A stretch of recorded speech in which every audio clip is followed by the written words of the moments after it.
എല്ലാവർക്കും നമസ്കാരം. കോട്ടയം തിരുനക്കര തൃക്കൈക്കാട്ട് സ്വാമിയാർ മഠം ശ്രീരാമ ഹനുമത് ദേവസ്ഥാനം വർഷം തോറും നടത്തി വരാറുള്ള രാമായണ പ്രഭാഷണ പരമ്പരയിൽ അവിടെ പ്രവർത്തിക്കുന്ന പ്രസരം സംസ്കൃത സമാജത്തിലെ വിദ്യാർത്ഥികൾ അവതരിപ്പിക്കുന്ന രാമായണ പ്രഭാഷണ പരമ്പരയിൽ ഇന്ന് പ്രഭാഷണം നടത്തുന്നത് ശ്രീമതി ഉഷ ബാബുരാജാണ്. വിഷയം സീതാ പരിത്യാഗം. ഏറ്റവും ബഹുമാനത്തോടും ആദരവോടും വിനയത്തോടും കൂടി ശ്രീമതി ഉഷ ബാബുരാജിനെ പ്രഭാഷണം അവതരിപ്പിക്കുന്നതിനായിട്ട് ക്ഷണിക്കുന്നു.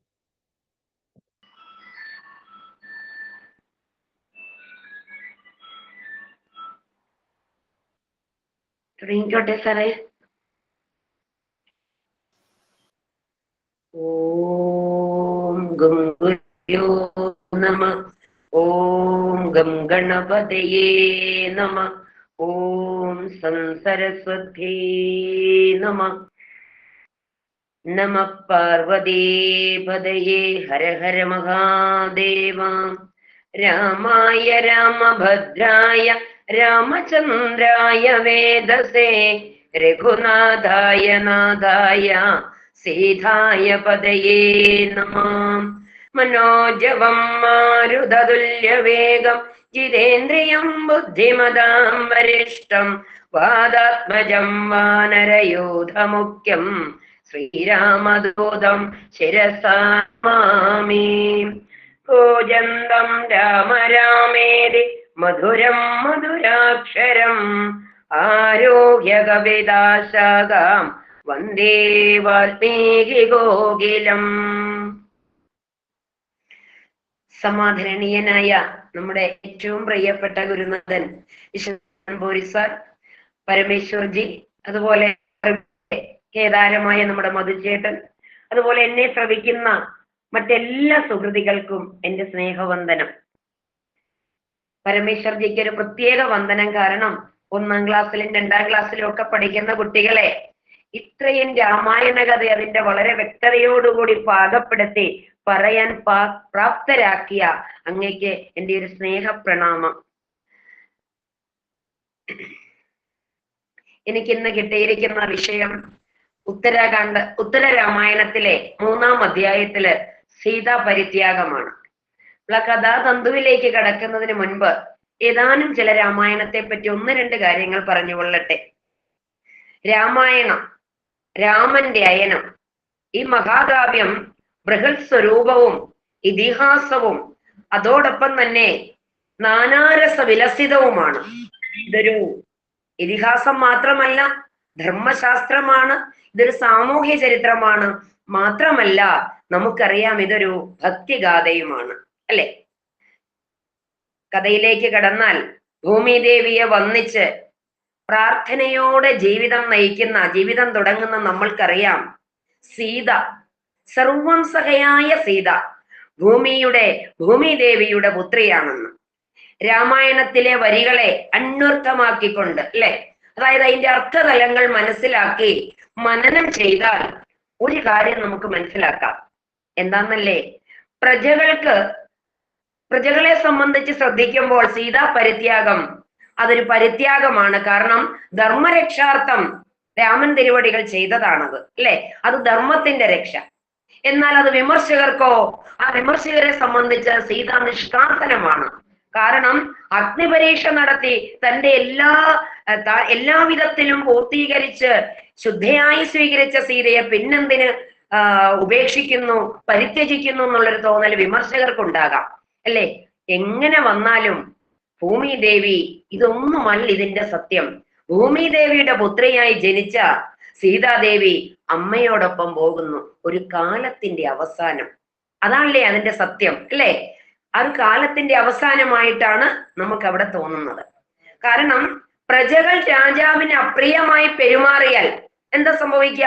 ഇന്നത്തെ കാലത്താണെങ്കിൽ അത് അടിച്ചമർത്തലിന്റെ കാലമാണ്, അല്ലെ?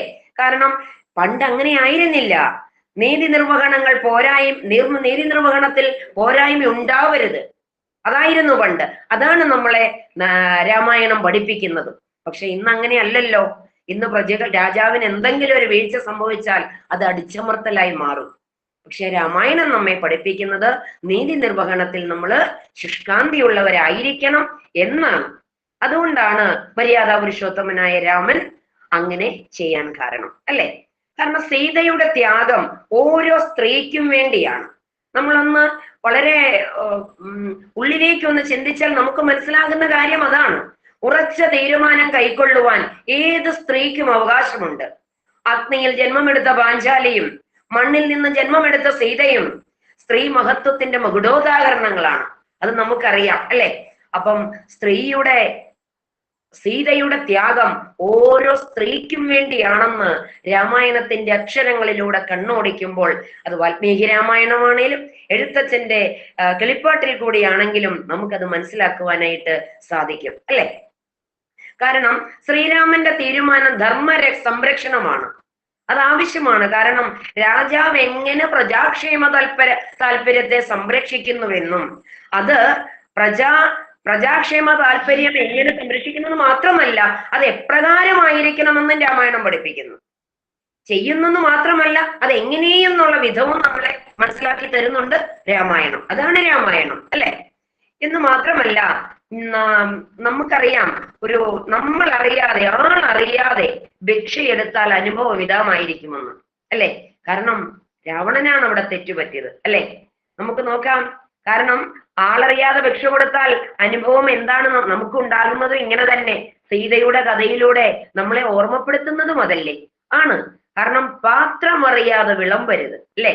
എവിടെയും ചതി. രാജാവിന് പോലും, ഇവിടെ രാവണനെയാണ് ഉദ്ദേശിക്കുന്നത്, ചതി സംഭവിച്ചില്ലേ? അപ്പൊ പാത്രമറിയാതെ വിളമ്പരുത്, ആളറിയാതെ ഭിക്ഷ കൊടുക്കരുത്. ഇതൊക്കെ നമുക്ക് രാമായണത്തിൽ കൂടി മനസ്സിലാകുന്ന വളരെ വ്യക്തമായ മൂല്യങ്ങളാണ്, അല്ലെ? ഇനി നമുക്ക് കഥാതന്തുവിലേക്ക് കിടക്കാം, അല്ലെ? കാരണം ഇവിടെ ഒരു പ്രത്യേകതയുണ്ട്. മുനിശ്രേഷ്ഠന്മാരെ 3 കാര്യങ്ങളാണ് സീതാ പരിത്യാഗത്തിൽ കൂടി നമ്മൾക്ക് മനസ്സിലാകുന്നത്. ഒന്ന്, മുനിമാരെ കാണാനുള്ള ആഗ്രഹം. ഗർഭിണിയായതിനു ശേഷം എനിക്ക് മുനിമാരെ കാണണം, അവരുടെ മുനിപത്നിമാരുടെ കൂടെ കഴിഞ്ഞ് ഭക്ഷണമൊക്കെ കഴിക്കണമെന്നുള്ള ഒരാഗ്രഹം ശ്രീരാമചന്ദ്ര സ്വാമിയോട് സീതാദേവി ആവശ്യപ്പെടുകയുണ്ടായി. അപ്പം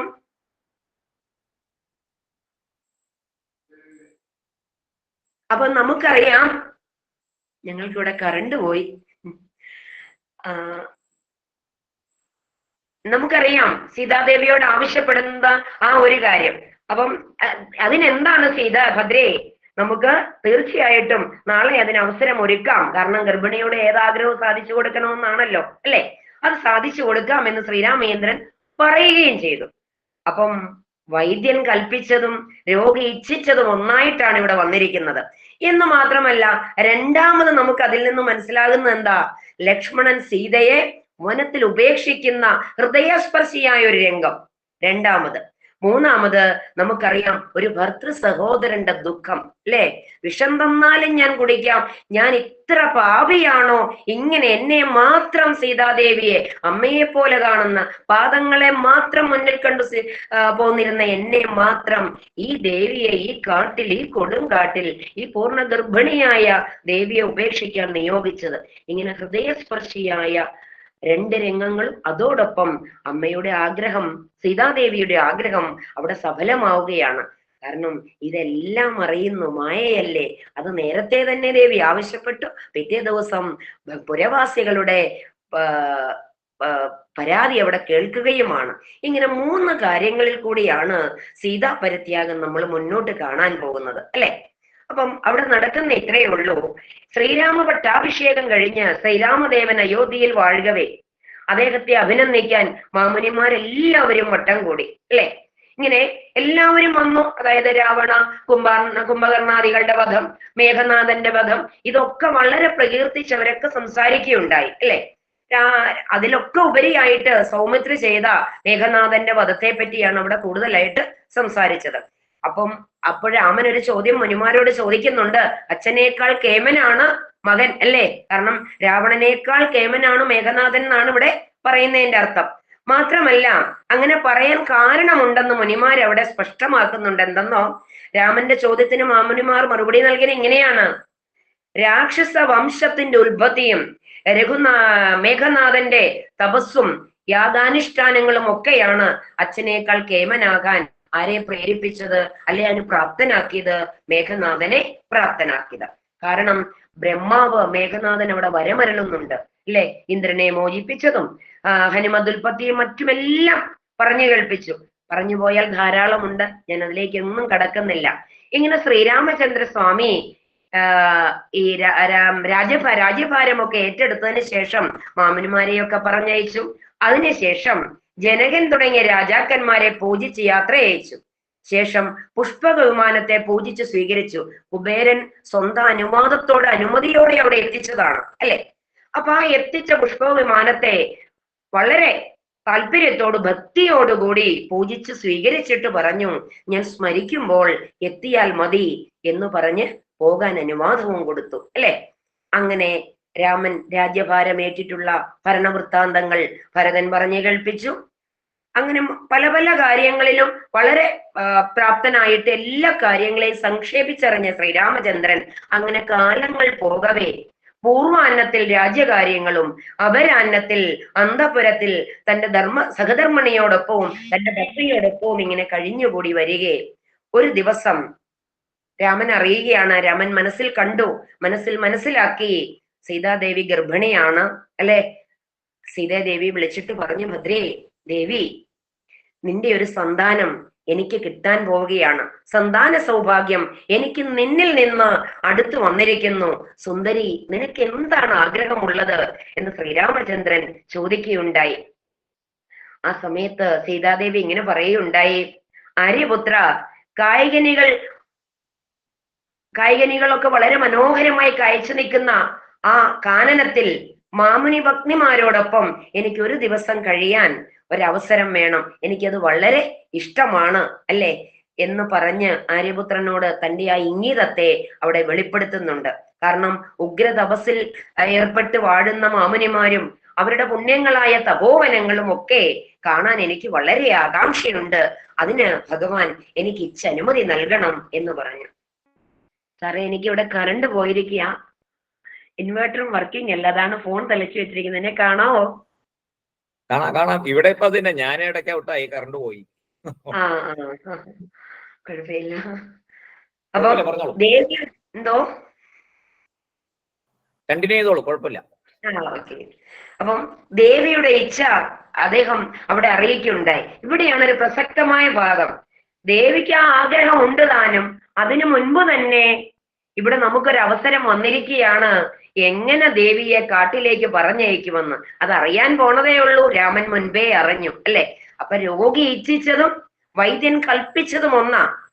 ഇവിടെ സീതാദേവിക്ക് ആഗ്രഹം കാനന ഭംഗി ആസ്വദിക്കണം, മാമുനിമാരോടൊത്തൊരു ദിവസം കഴിയണം അല്ലെ, അങ്ങനെ അവർക്ക് വേണ്ട പലഹാരങ്ങളുമൊക്കെയായി പോകണം എന്നൊരാഗ്രഹം. മാത്രമല്ല ശ്രീരാമചന്ദ്രദേവൻ പറയുകയുണ്ടായി, ലക്ഷ്മണനോടൊത്ത് നാളെ പുലർകാലെ അയക്കാമല്ലോ, അതിനെന്തായെന്ന്. ആ സമയത്താണ് ഇങ്ങനെ ദേവി ചോദിക്കുന്നതും ആ ആഗ്രഹത്തിന് ഒരു അനുമതി നൽകുന്നതും.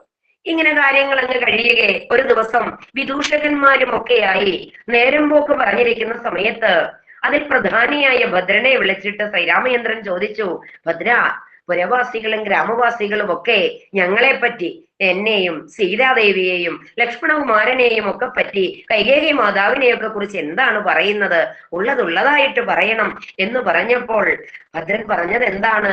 ഒരു കുഴപ്പവുമില്ല, രാമരാവണ യുദ്ധത്തെ പറ്റിയും സീതാദേവിയെ വീണ്ടെടുത്തതും ഒക്കെ വളരെ നല്ല കാര്യമായിട്ടാണ് പുരവാസികളും ഗ്രാമവാസികളും ഒക്കെ പറയുന്നത് എന്ന് പറയുകയുണ്ടായി. രാമനല്ലേ അറിയാവുള്ളൂ എല്ലാ കാര്യങ്ങളും. വീണ്ടും ആവർത്തിച്ചു പറഞ്ഞു, ഭദ്ര, ഉള്ളതായിട്ട് പറയൂ, ഇനിയും പറയാനുണ്ടെന്ന് രാമൻ അറിയാം അല്ലെ. അതുകൊണ്ട് തന്നെ ഉള്ളതായിട്ട് പറയൂ എന്ന് പറഞ്ഞപ്പോൾ മനസ്സില്ല മനസ്സോടെയാണെങ്കിലും അദ്ദേഹം എന്താ പറഞ്ഞത്? മഹാരാജാവേ, ക്ഷമിക്കണം, പുരവാസികൾ എങ്ങനെ ഒരു സംസാരത്തിൽ എത്തിയിട്ടുണ്ട്. എന്താ? രാവണൻ തട്ടിക്കൊണ്ടുപോയ സീതയെ ലങ്കയിൽ കുറച്ചു നാള് പാർപ്പിച്ചിട്ട് വന്നിട്ട് ഈ മഹാരാജാവ് എന്തിനാണ് സീതയെ സ്വീകരിച്ചത് അല്ലെ, അങ്ങനെ ചെയ്യാമോ രാജാവ് എന്നൊക്കെ ഗ്രാമവാസികൾ പലതരത്തിലും പറയുന്നുണ്ട് എന്നറിയിച്ചു. എന്ന് മാത്രമല്ല, ജനങ്ങൾ അപ്പൊ ചോദിക്കുകയാണ്, രാജാവിന് ഇങ്ങനെയാകാമെങ്കിൽ നമ്മളും അങ്ങനെ ഒരു തെറ്റ് ചെയ്താൽ അതിന് കുഴപ്പമില്ലല്ലോ എന്നും സംസാരമുണ്ടെന്ന്. അതാണ് പറഞ്ഞത് യഥാ രാജ തഥാ പ്രജ അല്ലെ. അപ്പൊ രാജാവ് ഇങ്ങനെയാണെങ്കിൽ നമുക്കും ഇങ്ങനെ ആകാമല്ലോ എന്നല്ലേ. അങ്ങനെ ആ വാർത്ത കേട്ട് ദുഃഖിതനായ രാമൻ എന്താ ചെയ്തത്? പെട്ടെന്ന് തന്നെ തന്റെ സേവകരെ വിളിപ്പിച്ചിട്ട് പറഞ്ഞു, എന്റെ ഏറ്റവും പ്രിയങ്കരായ സഹോദരരെ ഇങ്ങോട്ട് വിളിക്കൂ, എനിക്കൊരു കാര്യം അവരോട് പറയാനുണ്ട്. ഒരു സെക്കൻഡ് പോലും പ്രജാതൽപരനായ രാജാവ് ഒരു സെക്കൻഡ് പോലും കാത്തു നിന്നില്ല. പൂർണ്ണ ഗർഭിണിയായ ഭാര്യയെ പറ്റിയാണ് ഇങ്ങനെ പറഞ്ഞിരിക്കുന്നത്, തന്നെ പറ്റിയാണ് പറഞ്ഞിരിക്കുന്നത് അല്ലേ. പെട്ടെന്ന് തന്നെ സഹോദരന്മാരെ കൂട്ടിക്കൊണ്ടുവരുവാൻ ആവശ്യപ്പെട്ടു. അങ്ങനെ ദുഃഖം കടിച്ചമർത്തി രാജാവ് നിൽക്കുന്ന സമയത്താണ് സഹോദരന്മാരോട് പുരവാസികളും അതോടൊപ്പം ഗ്രാമവാസികളും ഇങ്ങനെ ഒരു അപവാദം എന്നെ പറ്റിയും സീതാദേവിയെ പറ്റിയും പറയുന്നുണ്ട്. അതുകൊണ്ട് ലക്ഷ്മണ, വേറെ ആരെയല്ല വിളിച്ചത്, ലക്ഷ്മണനെയാണ് വിളിച്ചത് അല്ലേ. ലക്ഷ്മണ, നീ കണ്ടതല്ലേ, അഗ്നിപ്രവേശം ചെയ്ത് സീത പരിശുദ്ധയാണെന്ന് തെളിഞ്ഞതല്ലേ. ഈ കൊടിയ പൗരാപവാദം അല്ലെ എന്റെ നെഞ്ചിൽ തറയ്ക്കുന്നു അല്ലെ. എങ്കിൽ പോലും അപവാദം അകറ്റുന്നതിന് ഞാൻ പ്രാണനും, വേണ്ടി വന്നാൽ സീതയെയും നിങ്ങളെപ്പോലും ആരെയും മാതാവിനെ പോലും കൈവടിയാൻ ഞാൻ തയ്യാറാണ്. കാരണം പ്രജാക്ഷേമ തൽപരനായ ഒരു രാജാവാണ് ഞാൻ, എനിക്ക് അതിനെ സാധിക്കുകയുള്ളൂ. അതുകൊണ്ട് നീ എന്ത് ചെയ്യണമെന്ന് വേണ്ടേ?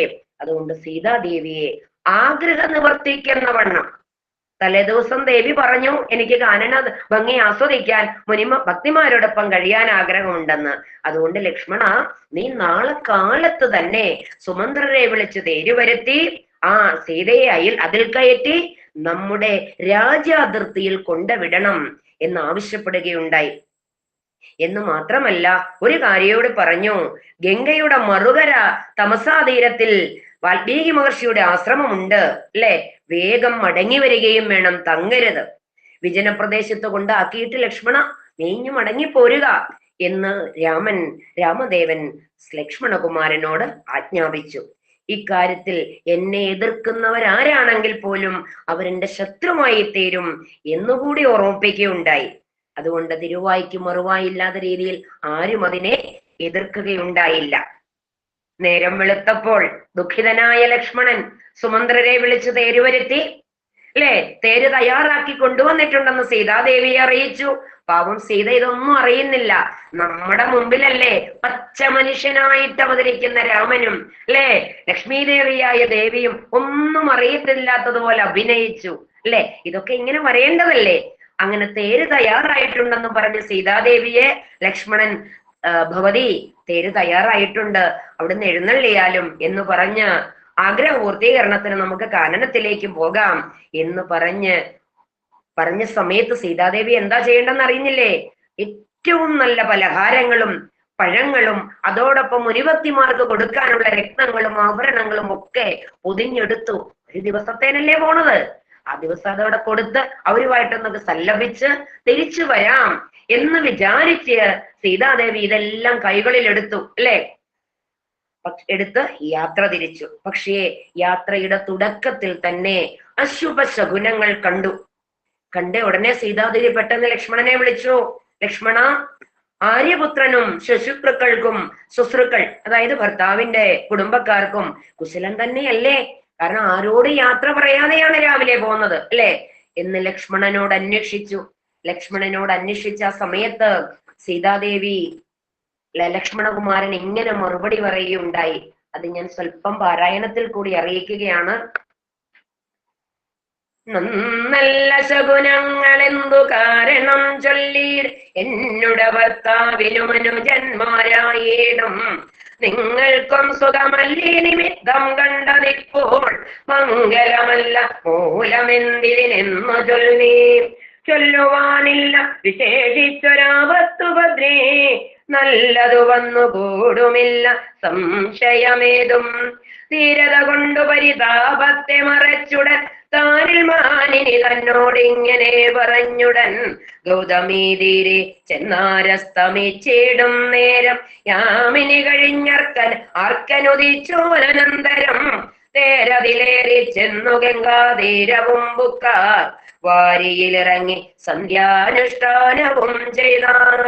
അമിത്രാന്തകനായ സുമിത്രാതനയനും അമർത്യ നദിയേയും കടത്തി വേഗത്തോടെ വാവിട്ടുകരയുന്ന ലക്ഷ്മണൻ തന്നെ നോക്കി ദേവിയുമുര ചെയ്താൽ എന്തിതു കുമാരാജൽ, എന്തിനു കരയുന്നു സന്താപമുണ്ടായതു എന്തെന്നു പരമാർത്ഥം ചൊല്ലു നീ മടിയാതെ.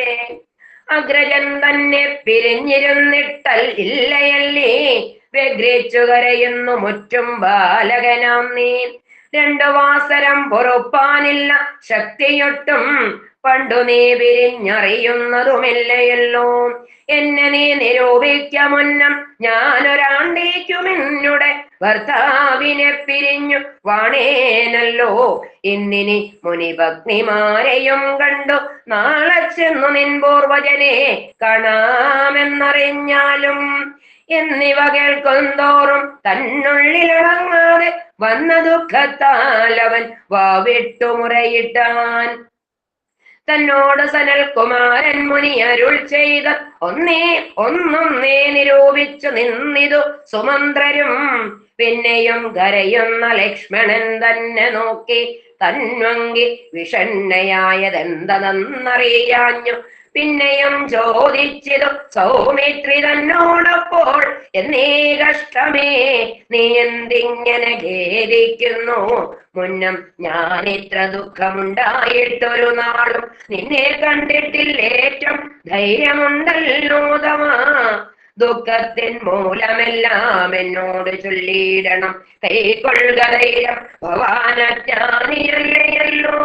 ചൊല്ലുന്നു സീതാ നിർബന്ധം കേട്ട നേരം ചൊല്ലിനാൻ സൗമിത്രിയും ഗൽഗതവർണ്ണങ്ങളാൽ. ചൊല്ലിയാൽ കേൾപ്പാൻ രഘുനാഥനു പലരുണ്ടു കല്യന്മാരായിട്ടവർ പലരുമിരിക്കവേ. എന്നോടായതു നിയോഗിച്ചിതു രാമചന്ദ്രൻ മുന്നം ഞാൻ ചെയ്ത ദുഷ്കർമ്മങ്ങൾ തൻ ബലത്തിനാൽ. എന്നോളം പാപം ചെയ്തിട്ട് ആരുമില്ലൊരിടത്തും പുണ്യമില്ലാതെ പുരുഷാധമനായേനല്ലോ. മന്നിയിൽ ചാടിയിടണമെന്ന് ചൊല്ലുകിലേതും ദണ്ണമില്ലെനിക്കതിൽ പരമിന്നിതു പാർത്താൽ. കാളകൂടത്തെ കുടിക്കണമെന്നരുൾ ചെയ്യിൽ കാലം വൈകാതെ കുടിക്കാമതിനെഴുതല്ലോ. ഇങ്ങനെ ലക്ഷ്മണകുമാരൻ തനിക്ക് എങ്ങനെ അത് പറഞ്ഞ് അവതരിപ്പിക്കണമെന്ന് അറിയാൻ വയ്യാതെ തന്റെ ആ ഭാഗം, കാരണം ഭവാന്റെ രാജാവിന്റെ ആജ്ഞയാണ്, എന്തിനാണ് നീ കരയുന്നത് സീതയ്ക്ക് മനസ്സിലാവുന്നില്ലെന്നും. യാത്രയാക്കി ഒരു ദിവസത്തെ എന്നോടൊപ്പം കൂട്ടുപോകുന്ന ഭർത്തൃ സഹോദരൻ എന്തിനിങ്ങനെ കരയുന്നു, എന്താ ലക്ഷ്മണ, എന്താണെങ്കിലും നീ അത് എന്നോട് പറയൂ എന്ന് പറഞ്ഞ സമയത്ത് ആ കാര്യങ്ങളെല്ലാം ലക്ഷ്മണൻ പറയുകയാണ്. പുരവാസികളിൽ നിന്ന് ഇങ്ങനെ ഒരു പൗരാപവാദം ഉണ്ടായിട്ടുണ്ട് ഭദ്രേ, അത് എന്നോട് അറിയിക്കാനാണ് ആവശ്യപ്പെട്ടിരിക്കുന്നത്. ഞാൻ മാത്രം ഭാവിയായി പോയാൽ ഇത്രയും ആൾക്കാര്, രാമൻ പറഞ്ഞാൽ കേൾക്കുന്ന ഇത്രയും പേരുണ്ടായിട്ട് എന്നെ മാത്രമാണല്ലോ ഇതിനെ നിയോഗിച്ചത്. ഞാൻ എന്തു പാപം ചെയ്തു, ഇത്ര മഹാഭാവിയായല്ലോ, ഞാനിതെങ്ങനെ പറയും എന്ന് പറഞ്ഞ സമയത്ത് വീണ്ടും സീത അത് ആവർത്തിച്ചപ്പോൾ ലക്ഷ്മണകുമാരന് പറയേണ്ടി വന്നു. പുരവാസികളുടെ അപവാദത്തെ പറ്റി സീതാദേവിയെ അറിയിച്ച ആ നിമിഷം രാമൻ ഏൽപ്പിച്ച കാര്യം പറഞ്ഞു കേട്ടില്ല. അതിനു മുമ്പ് ലക്ഷ്മണവാക്യം കേട്ട സീതാദേവി എന്താ സംഭവിച്ചത്? സീത നിസ്സജ്ഞയായി നിലം പതിച്ചു. കാരണം ഒരിക്കലും പ്രതീക്ഷിക്കാത്ത ഒരു വാചകമാണ് കേട്ടതില്ലേ. ഏറെ നേരം കഴിഞ്ഞ് ബോധമാണ്ട സീതാദേവി ലക്ഷ്മണനോടായി പറഞ്ഞു, ലക്ഷ്മണ പ്രിയ സോദര, എന്റെ ഈ ദേഹം തീ തിന്നാനായി മാത്രം ബ്രഹ്മാവ് നിർമ്മിച്ചതാണ്. ഞാൻ മാമനിമാർ ചോദിക്കുമ്പോൾ ഇനി എന്തു പറയും? ഭർത്താവിന്റെ രാജവംശം പരിഹാസവംശമാകണ്ടല്ലോ എന്നോർത്ത് മാത്രമാണ് ഞാനിപ്പോൾ ഗംഗയിൽ ചാടി മരിക്കാത്തത്, അല്ലെങ്കിൽ ഞാനിപ്പോ അത് ചെയ്യുമായിരുന്നു. അനന്തരം ലക്ഷ്മണനോട് പറഞ്ഞു, ആയിക്കോട്ടെ, നിന്നോട് ഏൽപ്പിച്ച രാജധർമ്മം നീ ചെയ്യുന്നു. ഒരു കാര്യം ചെയ്തു, നീ നിന്റെ ധർമ്മത്തെ, നീ നിന്റെ ആജ്ഞയെ ശിരസാ വഹിച്ച് നീ യാത്രയായിക്കൊള്ളൂ. നിന്റെ രാജാവിന്റെ ആജ്ഞ നീ നിറവേറ്റിക്കൊള്ളൂ എന്ന് ലക്ഷ്മണനോട് സീതാദേവി പറയുകയുണ്ടായി. ഈ സമയത്ത് ലക്ഷ്മണൻ എന്താ പറഞ്ഞേ? അനന്തരം ലക്ഷ്മണനോട് പറഞ്ഞു, നീ നിന്റെ കർമ്മം അനുഷ്ഠിച്ച് നീ തിരിച്ചു പൊയ്ക്കൊള്ളൂ. ആ ഒരു ഭാഗം നമുക്ക് രാമായണത്തില് ഹൃദയസ്പർശിയായ ഒരു ഭാഗമാണ്. കാരണം ഒരു ഭർത്തൃ സോദരനാണ് അല്ലെ, പാദം മാത്രം പൂജിച്ച് ഒരാണ്ട് ഇത്രയും നാളുകൾ കാനനത്തിൽ ദേവിയോടൊപ്പം കഴിഞ്ഞിട്ടും പാദത്തെ മാത്രമല്ലാതെ ആ രൂപത്തെ പോലും ദർശിക്കാതെ കഴിഞ്ഞിരുന്ന ലക്ഷ്മണൻ ഓട് പറയുകയാണ്, സീത ആ ദേവിയാണ് പൂർണ്ണ ഗർഭിണിയായി വനത്തിൽ ഉപേക്ഷിക്കാൻ ആജ്ഞ നൽകിയിരിക്കുന്നത്. എന്ത് ചെയ്യും? എങ്കിൽ പോലും ദൈവേച്ഛയല്ലേ എന്ന് കരുതി അദ്ദേഹം ആ ആജ്ഞയെ നിറവേറ്റി തിരിച്ചു പോകാൻ തുടങ്ങുകയാണ്. ആ സമയത്ത് സീതാദേവി ഇങ്ങനെ പറയുകയുണ്ടായി, ഭർത്തൃശാസനം മമ സൗമിത്രേ വൈകിടാതെ സത്യമെന്നോട് പറഞ്ഞിടണം മടിയാതെ. നിന്തിരുവടി തന്നോടെന്തു ഞാൻ പറവതു വെന്തുരുകുന്നു മാനസമയോഭാവം. എന്തോന്നു ചൊല്ലുവതു പാർത്തു കണ്ടോളമുള്ളിൽ സന്താപം മേൽക്കുമേലേ സന്തതം വളരുന്നു. ചെന്തിയിൽ ചാടുകയോ കാതോളം കുടിക്കയോ എന്തോന്നു ചെയ്യുക നല്ലോ ശോകത്തെ അടക്കുവാൻ. ഇത്തരം പറഞ്ഞു കേഴുന്ന ലക്ഷ്മണൻ തന്നോടുൾത്താപമോടു ഭൂമി പുത്രിയുമുര ചെയ്താൾ. വല്ലതൻ നിയോഗിച്ച കർമ്മം നീ എന്നോടിപ്പോൾ വല്ലതും പറഞ്ഞാലും ഏതുമേ ശങ്കിക്കേണ്ട. വല്ലായ്മ നിനക്കേതുമുണ്ടാക ഇല്ല എന്നാൽ ചൊല്ലു ചൊല്ലെന്നോടു നീ എന്നെല്ലാമേ പരമാർത്ഥം. ചൊല്ലുവാൻ തോന്നാ തവ മുമ്പിൽ നിന്നെനിക്കിപ്പോൾ ചൊല്ലാമെങ്കിലും തവ വല്ലഭൻ നിയോഗത്തെ.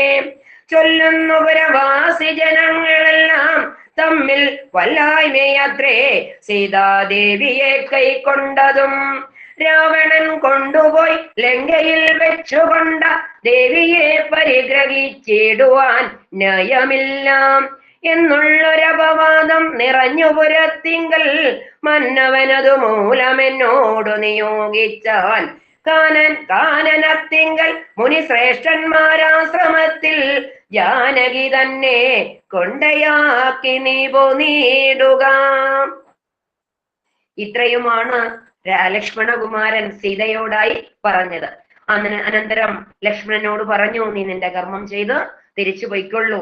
അതാണ് ഹൃദയസ്പർശിയായ രംഗമില്ലേ. ഭർത്താവാണ്. ആ സമയത്ത് സീതാദേവി ലക്ഷ്മണനോടൊരു കാര്യം പറഞ്ഞു വിടുന്നുണ്ട്. ഭർത്താവാണ് സ്ത്രീക്ക് എപ്പോഴും ദേവതയും അതോടൊപ്പം ബന്ധുവും ഗുരുവുമെല്ലാം. അതുകൊണ്ട് ഭർത്തൃകാര്യം പ്രാണനേക്കാൾ പ്രിയതമമാകുന്നു. ഇപ്രകാരം എന്റെ വാക്കുകൾ നീ രാമനെ അറിയിച്ചാലും എന്ന് പറഞ്ഞ് ലക്ഷ്മണകുമാരനെ യാത്രയാക്കാണ് സീതാദേവി. പറഞ്ഞത് എന്താണെന്നറിയണ്ടേ?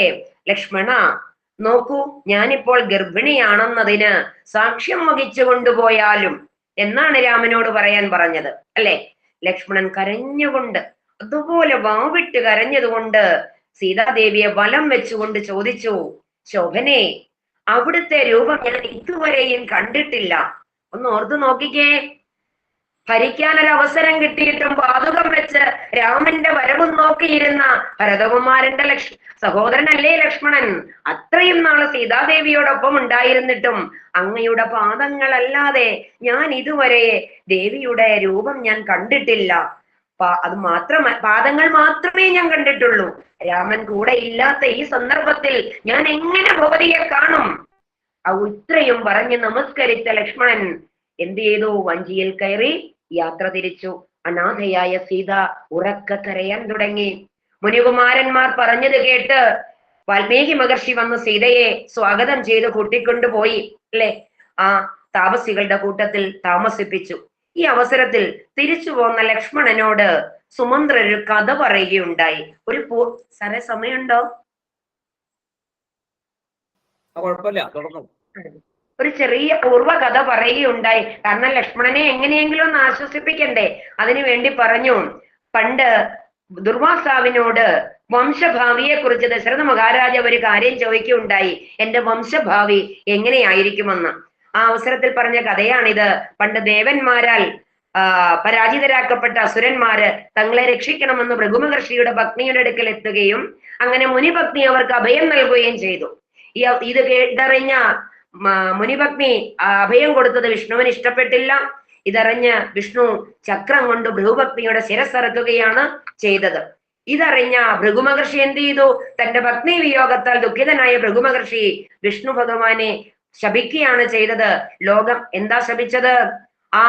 കുറെ നാളുകൾ മനുഷ്യനായി ജനിക്കാൻ ഇടവരട്ടെ എന്നും ഏറെ നാൾ പത്നി വിയോഗം സംഭവിക്കട്ടെ എന്നുമാണ് ഭൃഗുമഹർഷി വിഷ്ണുവിനെ ശപിച്ചത്. ലോകമംഗളത്തിനായി വിഷ്ണു ഭഗവാൻ ആ ശാപം സ്വീകരിക്കുകയും അങ്ങനെ ആ ഭഗവാനാണ് ഇപ്പോൾ അങ്ങയുടെ പുത്രനായ രാമദേവൻ എന്ന് അന്ന് ദശരഥ മഹാരാജാവിനോട് ദുർവാസാവ് മഹർഷി പറയുകയുണ്ടായി. ആ കഥ പറഞ്ഞാണ് ലക്ഷ്മണകുമാരനെ ആശ്വസിപ്പിച്ചത്. അങ്ങനെ തിരിച്ചു ചെന്ന ലക്ഷ്മണനോട് രാമദേവൻ ചോദിക്കുന്നു, എന്ത് മഹർഷി വന്ന് സീതയെ കൂട്ടിക്കൊണ്ടു പോയോ? എന്താണ് സംഭവം എന്ന് ദുഃഖിച്ചിരിക്കുന്ന രാമനെ ലക്ഷ്മണകുമാരൻ ആശ്വസിപ്പിച്ചത് എങ്ങനെയാണെന്നറിയണ്ടേ? തസ്മാത് പുത്രേഷു ദാരേഷു മിത്രേഷു ജദനേഷു ജ നാദി പ്രസംഗ കർത്തവ്യോ വിപ്രയോഗോ ഹിംതൈർധ്രുവം എന്ന് പറഞ്ഞാൽ പുത്രനെയും ഭാര്യയെയും മിത്രങ്ങളെയും ധനത്തെയും കുടുംബത്തെയും എല്ലാം നമ്മൾ ഉപേക്ഷിക്കേണ്ടതാണ്. അതങ്ങനെ ചെയ്താൽ മാത്രമേ കാര്യങ്ങൾ നടക്കുകയുള്ളൂ എന്ന് ശ്രീരാമദേവനെയും ആശ്വസിപ്പിച്ചു. അങ്ങനെ ശ്രീരാമദേവനും അവിടെ ആശ്വസ്തനാകുകയാണ് ചെയ്യുന്നത്. അങ്ങനെ സീതാപരിത്യാഗത്തിന്റെ ആ കഥാഭാഗം തീരുവാണ്. ഒരു മിനിറ്റ് കൂടി. സീതാപരിത്യാഗം നമ്മൾ വിചിന്തനം ചെയ്താൽ നമുക്ക് 3 കാര്യങ്ങളാണ് മനസ്സിലാകുന്നത്. ഒന്ന്, അപവാദത്തെ വകവയ്ക്കാതെ രാജ്യഭാരം തുടരാമായിരുന്നു. പക്ഷേ അത് പ്രജാപാലകനായ പ്രജാതൽപരനായ ഒരു രാജാവിന് അത് അസാധ്യമാണ്. അത് നടന്നിട്ടില്ല. മാത്രമല്ല ശബദബദ്ധനായ ഒരു രാജാവിനും അത് സാധിക്കില്ല. രണ്ടാമത്, പ്രിയതമയ്ക്ക് പകരം രാജ്യത്തെ ഉപേക്ഷിക്കാം അല്ലെ, പക്ഷെ സ്വാർത്ഥതയ്ക്ക് വേണ്ടി ചെയ്യുന്ന ആ കർമ്മം സ്വധർമ്മ ത്യാഗമായി തീരും, അത് സാധിക്കില്ല. എന്ന് മാത്രമല്ല അവസരത്തിൽ എനിക്ക് ഓർമ്മ വരുന്ന വിൻസർ പ്രഭുവിനെയാണ്. ഞാൻ ആ കഥയിലേക്ക് കടക്കുന്നില്ല. അതുകൊണ്ട് തന്നെ വിൻസർ പ്രഭുവിനെ ആരും ആരാധിക്കുണ്ടായുമില്ല. രാമൻ അതും ചെയ്തില്ല. പിന്നെ പോയിട്ട് മൂന്നാമത് ശേഷിച്ചതിലൊരു ഭാഗം എന്താ? സീതാപരിത്യാഗമാണ് അല്ലെ. തന്റെ സ്വധർമ്മ നിർവഹണത്തിന് വ്യക്തിഗത ജീവിതത്തെ വിലങ്ങായി വന്നപ്പോൾ സ്വസുഖം ഉപേക്ഷിച്ച് കൈവെടിഞ്ഞ് ധർമ്മത്തെ വരിക്കുകയാണ് ശ്രീരാമചന്ദ്രസ്വാമി ചെയ്തത്. അതാണ് രാമനെ രാമനാക്കുന്നത്, രാമായണത്തെ ധർമ്മശാസ്ത്രമാക്കുന്നത് അല്ലെ. നമുക്കറിയാം അത്. അതുപോലെ സീത ഭാരതീയ സ്ത്രീ സങ്കല്പത്തിന്റെ ജ്വലിച്ചു നിൽക്കുന്ന മൂർത്തിഭാവമാണ് അല്ലെ. മാത്രമല്ല വനവാസ കാലത്തൊക്കെ സീത പറയുന്നുണ്ട്, ഞാൻ മുൻപിൽ നടക്കാം, അങ്ങയുടെ കാലിൽ മുള്ളു കൊള്ളാതെ വഴിയിൽ മുള്ളുണ്ടോ എന്ന് നോക്കാൻ ഞാൻ നടക്കാമെന്ന്. അത് അന്ന്. ഇന്ന് അങ്ങനെ പാത കാണിച്ച സീതാദേവി ഇന്നത്തെ ജനതയ്ക്ക്, സാമൂഹ്യ ജനതയ്ക്ക് ഒരു വഴി കാട്ടുന്നുണ്ട്. ഇന്നാണെങ്കിലോ സ്വന്തം സ്വാർത്ഥ താല്പര്യങ്ങൾ അല്ലെ നോക്കി നടക്കുന്ന സമൂഹത്തിന് അതൊരു പാഠവും കൂടിയാണ് രാമായണം പഠിപ്പിക്കുന്നത് അല്ലെ. അതുകൊണ്ട് തന്നെ സീത ഭാരതീയ സ്ത്രീത്വത്തിന്റെ മൂർത്തിഭാവമാണ് അല്ലെ. മാത്രമല്ല ഇന്നത്തെ സ്ത്രീകൾ അല്ലെ ഇന്നത്തെ സമൂഹം എന്താ ചെയ്യുന്നത്? കർത്തവ്യങ്ങളില് ഉപേക്ഷ കാട്ടി സുഖസൗകര്യങ്ങളെ കുറിച്ച് മാത്രം നാം അടക്കമുള്ളവർ അതാണ് ചെയ്യുന്നത് അല്ലെ, ചിന്തിക്കുന്നു. പക്ഷെ സീത അതല്ല ചെയ്തത്. അതുകൊണ്ട് അതും രാമായണത്തിൽ നിന്ന് നമുക്ക് പഠിക്കാൻ സാധിക്കുന്നു, സീതയിൽ നിന്ന്. പിന്നെ ഇന്നത്തെ സമൂഹത്തിന്റെ കണ്ണു തുറപ്പിക്കുന്നുണ്ട് ആ രംഗത്തിൽ കൂടി ദേവിയുടെ വാക്കുകൾ കൊണ്ട്. മാത്രമല്ല ഒരു കാര്യം കൂടിയുണ്ട്, സ്ത്രീ അബലയല്ല എന്നും അവരിൽ മഹത്തായ ശക്തി ഉണ്ടെന്നും സീത തെളിയിച്ചു കാണിച്ചു കൊടുത്തു അല്ലെ. അപ്പൊ അങ്ങനെ രാമനെ പറ്റി പറയുമ്പോഴും നമുക്ക് കൊണ്ടുപറയാൻ സീതയെ പറ്റിയുമുണ്ട്. അങ്ങനെയാണെങ്കിൽ രാമനാമ മഹത്വം ഒന്ന് മാത്രമാണ് രത്നാകരൻ എന്ന കാട്ടാളനെ വാൽമീകി മഹർഷി എന്ന ഉത്തുംഗ പീഠത്തിൽ എത്തിച്ചത് അല്ലെ. അതുകൊണ്ട് വൈവിധ്യമാർന്ന രാമായണ പാതകളിലൂടെ സഞ്ചരിച്ച് നമുക്കും അത് നേടണ്ടേ? ഈശ്വര ചിന്ത ഒന്ന് മാത്രമേ നമ്മുടെ ഇന്നത്തെ പുതിയ തലമുറയും നമ്മളടക്കവും പറയുന്ന ഡബിൾ ടീകളെ മാറ്റാൻ പറ്റുകയുള്ളൂ. എന്താ ഈ ഡബിൾ ടീ? എന്ത് ചോദിച്ചാലും ടെൻഷൻ അല്ലെങ്കിൽ ടൈറ്റ് ആണ് അല്ലെ. ഈ 2 വാക്കുകള് മാറ്റണമെന്നുണ്ടെങ്കിൽ നമ്മൾ ഭഗവത് ചിന്തയോടുകൂടി മാത്രം മുന്നോട്ട് പോയാലേ നമുക്കതിന് സാധിക്കുകയുള്ളൂ. അതുപോലെ ജന്മജന്മാന്തരങ്ങളിലെ കൂട്ടിക്കുഴയ്ക്കലിന് ശേഷമാണ് മനുഷ്യജന്മം നമുക്ക് കിട്ടുന്നത് അല്ലെ. അതുകൊണ്ട് നന്ദിയോടെ ഭഗവാനെ സ്മരിച്ച് എല്ലാ കർമ്മങ്ങളും ഭഗവത് പാദങ്ങളിൽ സമർപ്പിച്ച് നമ്മൾ ഭഗവത് കർമ്മമായി എല്ലാ പ്രവൃത്തികളും നമ്മൾ ചെയ്താൽ നമുക്ക് നല്ലത് മാത്രമേ വരൂ അല്ലെ എന്ന് ഇത്രയും പറഞ്ഞുകൊണ്ട് ഞാൻ എൻ്റെ ഈ വാക്കുകളും എൻ്റെ ഈ പ്രഭാഷണം എന്തെങ്കിലും തെറ്റുകുറ്റങ്ങളുണ്ട് ക്ഷമിക്കണമെന്ന് എല്ലാവരുമോട് അപേക്ഷിച്ചുകൊണ്ട് ശ്രീരാമദേവന്റെയും ആഞ്ജനേയ സ്വാമിയുടെയും ഗുരുക്കന്മാരുടെയും പാദാരവിന്ദങ്ങളിൽ സമർപ്പിക്കുന്നു. എനിക്ക് ഇങ്ങനെ ഒരു അവസരം തന്ന, പ്രഭാഷണമെന്നൊന്നും പറയാൻ പറ്റില്ലെങ്കിൽ കൂടിയും ഒരവസരം തന്ന, എല്ലാ വർഷവും പറയുന്നുണ്ട്, സാമ്യാർ മഠത്തിലെ എല്ലാവർക്കും, എല്ലാ ഗുരുക്കന്മാർക്കും, വിശിഷ്യ ഇതിന്റെ പിറകിൽ പ്രവർത്തിച്ച പരമേശ്വർജി, അതുപോലെ മഹേഷ്, വിദ്യ അല്ലെ, വിദ്യയുടെ മകനടക്കം അല്ലെ, മധുചേട്ടൻ, എല്ലാവർക്കും പേരെടുത്ത് പറയുന്നില്ല, എല്ലാവരെയും ഞാൻ നന്ദിയോടെ സ്മരിക്കുന്നു. നന്ദി. ഓം പൂർണ്ണമദ പൂർണ്ണമിദം പൂർണ്ണാത് പൂർണ്ണമുദച്യതേ പൂർണ്ണസ്യ പൂർണ്ണമാദായ പൂർണ്ണമേവാവശിഷ്യതേ. ഓം ശാന്തി ശാന്തി ശാന്തി. രാമായണത്തിലെ ഏറ്റവും ദുഃഖകരമായ ഭാഗം, ഏറ്റവും സങ്കടമുള്ള, വിഷമമുള്ള, മനസ്സിന് പ്രയാസം ഉണ്ടാക്കുന്ന ഭാഗത്തെ അതിൻ്റെ അതേ രീതിയിൽ തന്നെ മനുഷ്യ മനസ്സുകളിലേക്ക്, കേൾവിക്കാരുടെ ഉള്ളിലേക്ക് ആ തീവ്രതയോടുകൂടി തന്നെ അതിനെ പ്രസരിപ്പിക്കാൻ ശ്രീമതി ഉഷാ ബാബുരാജിന് സാധിച്ചു. കേട്ടുകൊണ്ടിരുന്നവർക്കൊക്കെ അത് ആ ഒരു ലെവലിലേക്ക് മനസ്സ് പോയി, സങ്കടത്തോടു കൂടി തന്നെ അത് ശ്രവിക്കാൻ സാധിച്ചു. മാത്രമല്ല അതിൻ്റെ എന്താണ് അതിൻ്റെ പുറകിൽ ഉണ്ടായ പിന്നീടുള്ള കാര്യങ്ങൾ എന്ന് പറഞ്ഞാൽ, അധർമ്മ ആചരണമാണ്. ഏത് തീരാ ദുഃഖം വന്നാലും, ഏത് തീവ്ര ദുഃഖം വന്നാലും ധർമ്മത്തെ കൈവിടരുത് എന്ന് ഇതിൽ കൂടുതലൊരു മനുഷ്യന്റെ ജീവിതത്തിൽ ഉണ്ടാകാനില്ല. പല സന്ദർഭങ്ങളും കടന്നു വന്നിട്ടാണ് അവസാനം ശ്രീരാമേന്ദ്ര സ്വാമിയും ലക്ഷ്മണൻ സ്വാമിയും സീതാദേവിയും ഈ ഒരു സന്ദർഭത്തിൽ വന്ന് നിൽക്കുന്നത്. ഈ സമയത്ത് ഒന്നും നഷ്ടപ്പെട്ടിട്ടില്ല, എല്ലാം ഉണ്ട്. നേരത്തെ അങ്ങനെയല്ല, പലതും നഷ്ടപ്പെട്ടത് വീണ്ടെടുക്കാനുള്ള ഓട്ടമായിരുന്നു. അത് കഴിഞ്ഞ് ഇപ്പോ എല്ലാം തികഞ്ഞു നിൽക്കുന്ന സമയത്താണ് ഈ ദുഃഖം വരുന്നത്. അത് തന്നെ മനുഷ്യ ജീവിതത്തിൽ നമ്മളും കാണേണ്ടത്. ദുഃഖം വരാം പല സമയങ്ങളിലും, പക്ഷേ അപ്രതീക്ഷിതമായിട്ട് സർവ്വ സൗഭാഗ്യങ്ങളും കൂടി ഇരിക്കുമ്പോൾ വരുന്ന ദുഃഖത്തെ താങ്ങാനാണ് ഏറ്റവും പ്രയാസം വരിക. ആ സമയത്ത് ധർമ്മത്തെ കൈവിടും. എല്ലാ സ്ഥലത്തും കണ്ടിരിക്കുന്നത് അങ്ങനെ തന്നെയാണ്. അത് പാടില്ല എന്ന് മനുഷ്യനായി അവതരിച്ച് ഇവിടെ കാണിച്ചു തന്നിരിക്കുന്നു ഭഗവാൻ. അത് ആ രീതിയിൽ തന്നെ നമ്മളിലേക്ക് പ്രഭാഷണം വഴി ആ സന്ദേശത്തെ എത്തിക്കാൻ ശ്രീമതി ഉഷാ ബാബുരാജിന് സാധിച്ചു. ഭഗവാൻ ഇനിയും ഇതുപോലെയുള്ള അവസരങ്ങളിൽ നമ്മളോട് സംസാരിക്കാനുള്ള അവസരം ഉണ്ടാക്കട്ടെ. അതിനുള്ള ശക്തി കൊടുക്കട്ടെ, ആയുസ് കൊടുക്കട്ടെ, ആരോഗ്യം കൊടുക്കട്ടെ, ഐശ്വര്യം കൊടുക്കട്ടെ. ഭഗവാൻ എപ്പോഴും ആ ഗൃഹത്തിലും അവരുടെ ഗൃഹത്തില് സന്നിഹിതരായിരിക്കട്ടെ. ശ്രീരാമലക്ഷ്മണ സ്വാമിമാര്, ഹനുമാൻ സ്വാമി എല്ലാം ഇവിടെ ഉണ്ടായിരിക്കട്ടെ എന്ന് പ്രാർത്ഥിക്കുന്നു. മജേട്ടാ, ഉത്തരകാണ്ഡത്തിലെ സീതാപരിത്യാഗം കഥ പറഞ്ഞു കേൾപ്പിച്ച ശ്രീമതി ഉഷാ ബാബുരാജന്റെ പാദങ്ങളിൽ എൻ്റെ വിനീത നമസ്കാരം. രാമായണത്തിന്റെ മാഹാത്മ്യത്തിലാണ് സീതാപരിത്യാഗം പ്രഭാഷണം തുടങ്ങിയത്. ഏറെ ദുഃഖമുഹൂർത്തങ്ങളാണ് സീതാപരിത്യാഗത്തിലുള്ളത്. ഇതെല്ലാം ഹൃദയസ്പർശിയായി തന്നെ ശ്രീമതി ഉഷാ ബാബുരാജ് നമ്മളെ പറഞ്ഞു കേൾപ്പിച്ചു. ഉത്തരകാണ്ഡത്തിലെ പ്രസക്ത ഭാഗങ്ങൾ വൈകാരിക ഭാവം ഒട്ടും ചോർന്നു പോകാതെ തന്നെ ചൊല്ലിക്കേൾപ്പിക്കുകയും ചെയ്തു. സ്വധർമ്മ നിർവഹണം ശരിയായി നിർവഹിച്ചുകൊണ്ടാണ് ശ്രീരാമൻ ദേവനായി ഇന്നും ആരാധിക്കപ്പെടുന്നത്. പിന്നെ നമുക്ക് ഉള്ള ഒരു പോംവഴിയും പറഞ്ഞു തന്നു. ടെൻഷൻ ഉപേക്ഷിക്കാൻ രാമനാമമാണ് ഏക പോംവഴിയെന്ന് ഉദ്ബോധിപ്പിച്ചുകൊണ്ട് ശ്രീമതി ഉഷാ ബാബുരാജ് സ്വധർമ്മ നിർവഹണം നടത്തി. നന്ദി, നമസ്കാരം. ഉഷാജി വളരെ നന്നായിരുന്നു കേട്ടോ. പരമേശ്വരൻ സാറ് പറഞ്ഞത് 100% സത്യമാണ്. തൊണ്ടയിടറാതെ കണ്ണുകൾ നിറയാതെ ഈ ഭാഗം നമുക്ക് വായിക്കാൻ പറ്റില്ല, കേട്ടിരിക്കാനും പറ്റില്ല. അത്രയും നന്നായിട്ട് പറഞ്ഞു, വളരെയധികം നന്നായിരുന്നു.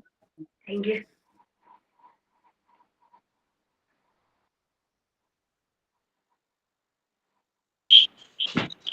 ഏറെ വിമർശനങ്ങൾ കേൾക്കുന്ന ഈ സീതാപരിത്യാഗം വളരെ നന്നായിട്ട്, ഞാനിപ്പോ ഓർക്കാണ് ഞങ്ങളുടെ ആ ക്ഷേത്രത്തിലെ ഒരു മതപ്രഭാഷണത്തിന് ഇപ്പോഴേ അങ്ങ് ബുക്ക് ചെയ്താലോ. വളരെ നന്നായിരുന്നു. താമസിക്കണ്ട. എന്താ സാറേ? ഒട്ടും താമസിക്കണ്ട. മതപ്രഭാഷണമൊക്കെ പറയുമെന്ന് കേട്ടു, പക്ഷെ ഇത്ര ഗംഭീരമാകുമെന്ന് ഇപ്പം കേട്ടും കണ്ടു അറിഞ്ഞു മനസ്സിലായി. നന്നായിരുന്നു. എല്ലാ അനുഗ്രഹങ്ങളും ഭഗവാന്റെ ഉണ്ടാകട്ടെ എന്ന് ആശംസിക്കുന്നു.